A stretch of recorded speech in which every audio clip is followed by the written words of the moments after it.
Welcome to my YouTube channel. हम आज की आज की क्लास में जो ये हमारी कंडीशनल सेंटेंस की सीरीज चल रही है उसका पार्ट थ्री देखेंगे। और हम इस पार्ट थ्री में फर्स्ट ऑर्डर कंडीशनल के बारे में जानेंगे और समझेंगे। तो चलो शुरू करते हैं।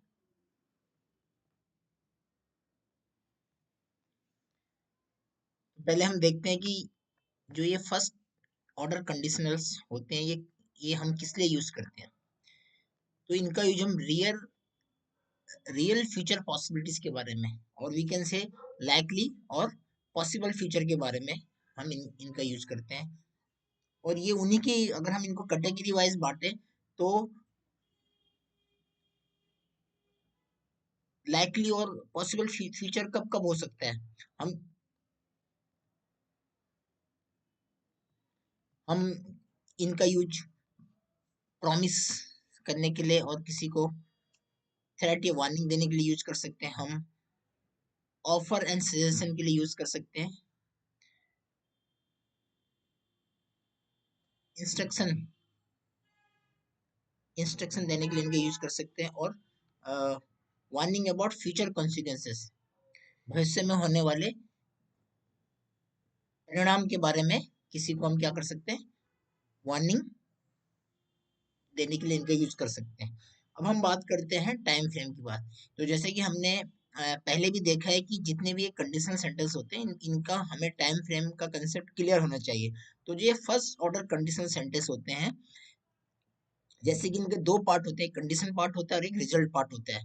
तो फर्स्ट ऑर्डर के केस में जो दोनों क्लॉज होती है वो दोनों फ्यूचर टाइम फ्रेम में होती हैं, इफ क्लॉज भी और मेन क्लॉज भी। इनका टाइम फ्रेम फ्यूचर का होता है। अब आगे देखते हैं सेंटेंस स्ट्रक्चर। जो इसका कंडीशन क्लॉज का स्ट्रक्चर होता है इफ प्लस सिंपल प्रेजेंट। और रिजल्ट क्लॉज जो कि मेन क्लॉज भी हम बोलते हैं, वो होती है सिंपल फ्यूचर में। टाइम फ्रेम दोनों का फ्यूचर होता है, बट हम जो सेंटेंस स्ट्रक्चर है, जो टेंस यूज करते हैं, वो हम इफ क्लॉज में सिंपल प्रेजेंट करते हैं और मेन क्लॉज में हम सिंपल फ्यूचर करते हैं।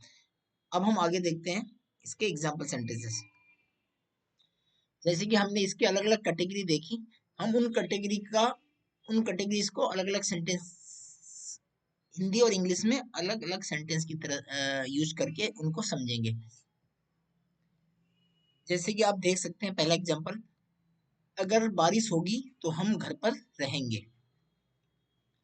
तो हम फ्यूचर टाइम फ्रेम के बारे में सोच रहे हैं, ये बात कर रहे हैं कि अगर बारिश होगी तो हम घर पर रहेंगे। तो ये इफ क्लॉज है और ये रिजल्ट क्लॉज है। तो जैसे कि हमने बोला था, ये प्रेजेंट इंडेफिनिट यूज कर रहे हैं, ये सिंपल प्रेजेंट में यूज हो रहा है और इसमें हम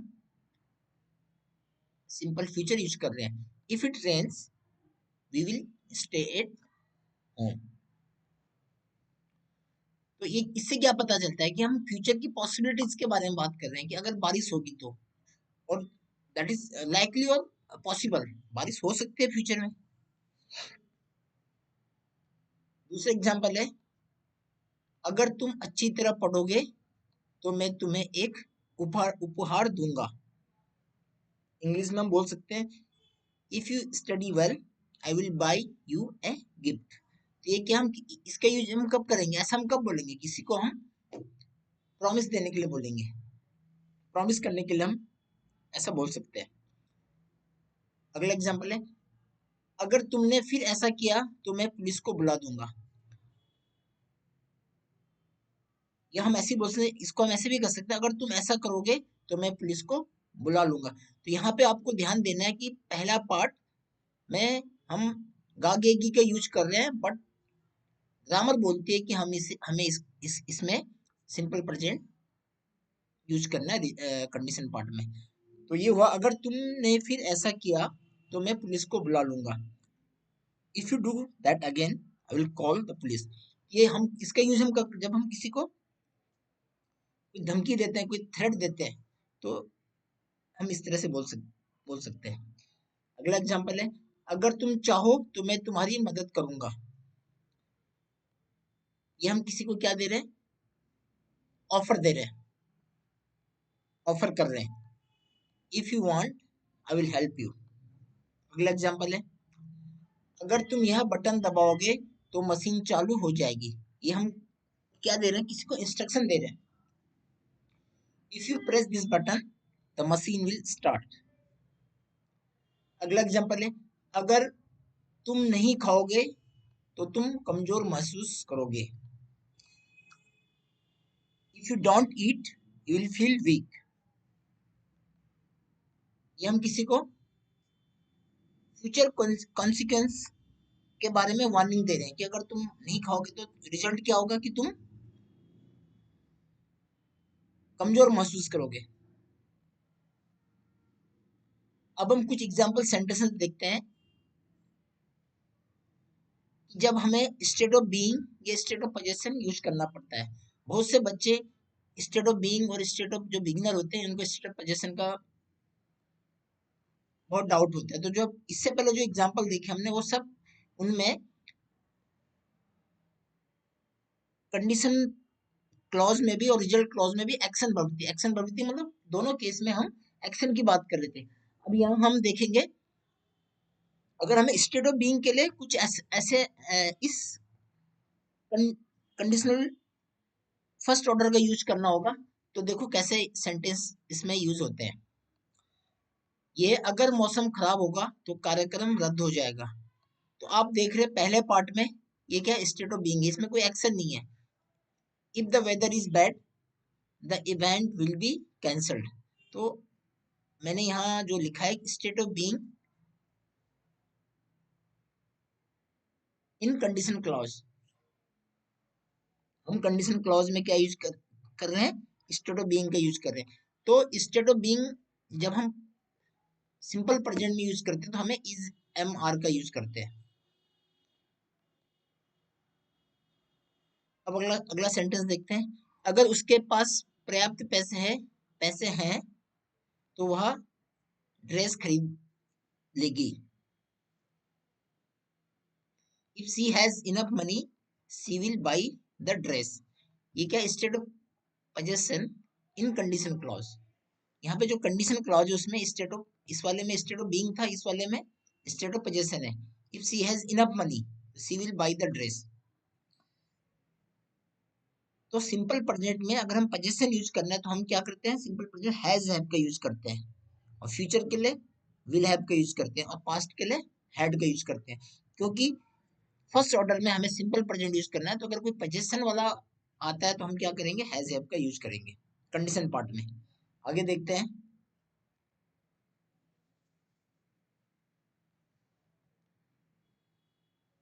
अब यहाँ पे हम दोनों क्लॉज में स्टेट ऑफ बीइंग का यूज करेंगे। ऐसा भी हो सकता है कि दोनों केस में हमें कोई एक्शन वर्ब का यूज नहीं है। आइए देखते हैं, अगर वह गुस्से में है तो वह चुप रहेगा। हम किसी के बारे में बोल रहे हैं कि अगर वो फ्यूचर में हम पॉसिबिलिटीज देख रहे हैं कि अगर वो गुस्से में होगा तो वह चुप रहेगा। If he is angry he will be silent. तो आपने देखा होगा कि यहाँ यहाँ भी हमारे स्टेट ऑफ बीइंग है इज लगा के, और यहाँ विल भी लगा के हमारा फ्यूचर में भी स्टेट ऑफ बीइंग का यूज कर रहे हैं। तो यहाँ पे हमने देखा कि both clauses are in state of being.